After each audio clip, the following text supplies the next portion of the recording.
Hi, this is Diane Lovetobake, and what we're going to make is almond streusel coffee cake.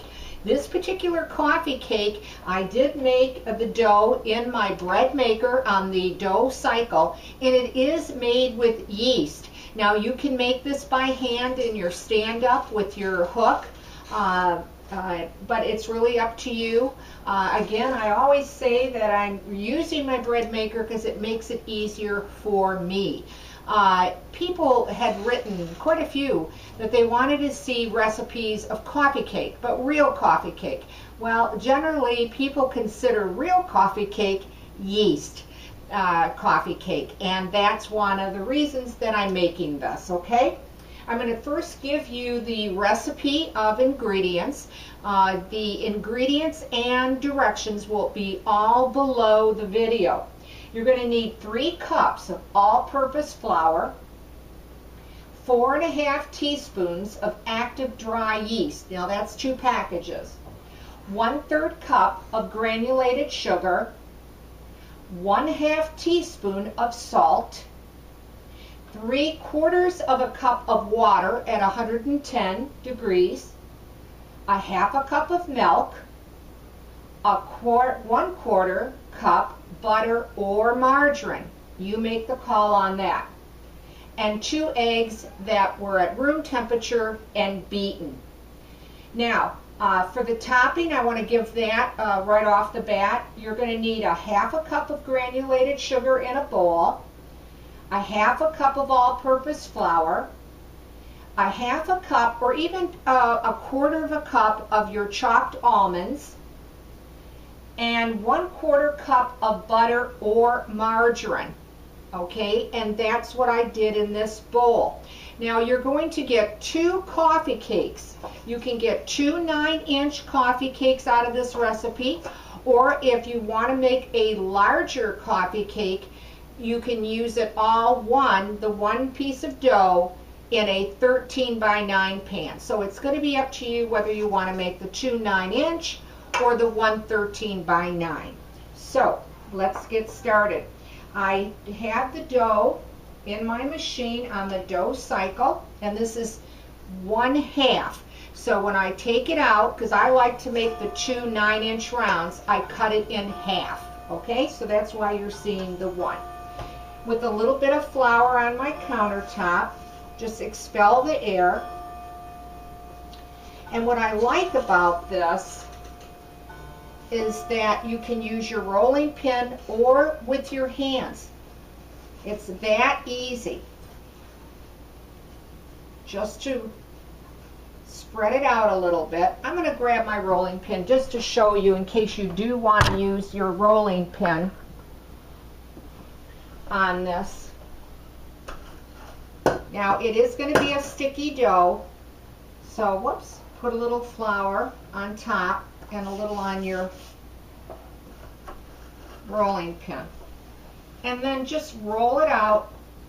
Oops, you can see it's sticking. Let me put just a little bit more, give myself a little bit of room here. Okay, and then just roll it out and bring it into a circle. Again, you can do this by hand or use your rolling pin if you think it's going to be easier for you. And then just pick up the dough like that, lay it into your pan. Okay. I didn't get that in quite right, so I'll just finish forming it with my fingers here. Okay. And then just plop it in there.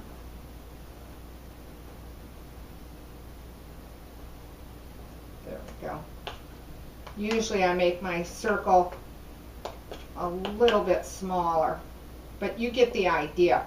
You'll have a smaller circle and you'll just plop it in and then just lightly, you know, even it out with your fingers. Oh, that type of thing. Okay?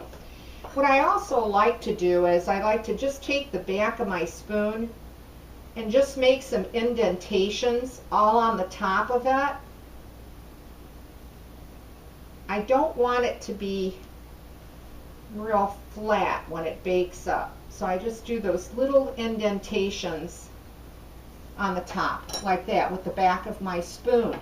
Now, I divided the topping, the recipe that I gave you just a few minutes ago, and this is half of it that was left over, and then all you have to do is just sprinkle it all over the top,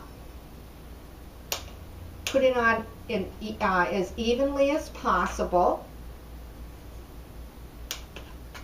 So make sure you get to the edges, and you will have plenty to do this. You really won't run out.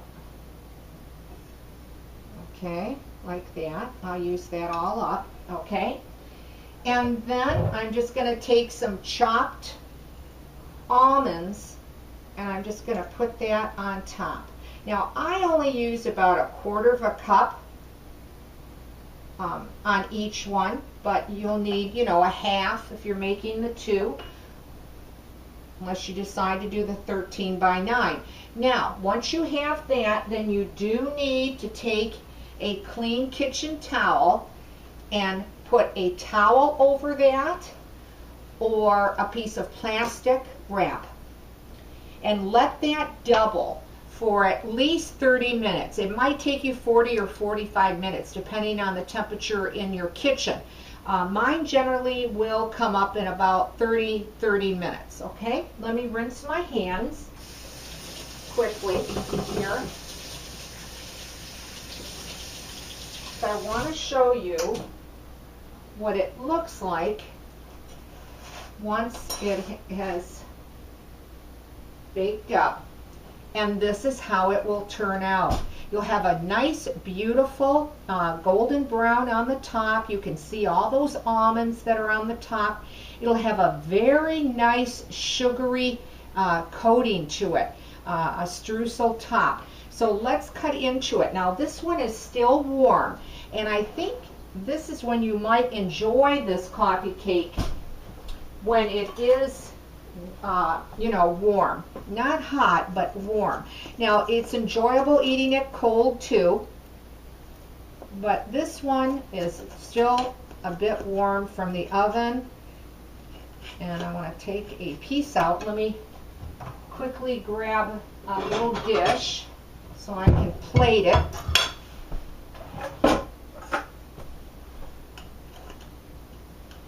And let's pick up the slice here. I want to make sure that I cut all the way through. Okay, there we go. And this is how it will look. And I think you can see even the steam that's coming up from it, so because it's still warm. It makes a really nice, not only a nice presentation with the top, but the inside is not really dense or real thick. It's quite light. It's like a medium crumb, and it just tastes delicious with a cup of coffee or a cup of tea, that type of thing. So, and it's a relatively pretty quick and easy recipe. So there you have it. You've got almond streusel coffee cake made in a bread maker on the dough cycle. Well, that's it for me. I would like to thank you always for watching Diane Lovetobake. If you make this little coffee cake and you like the recipe, well, leave a comment, because I always like to hear from you. Again, thanks for watching. Please subscribe, and I'll see you soon.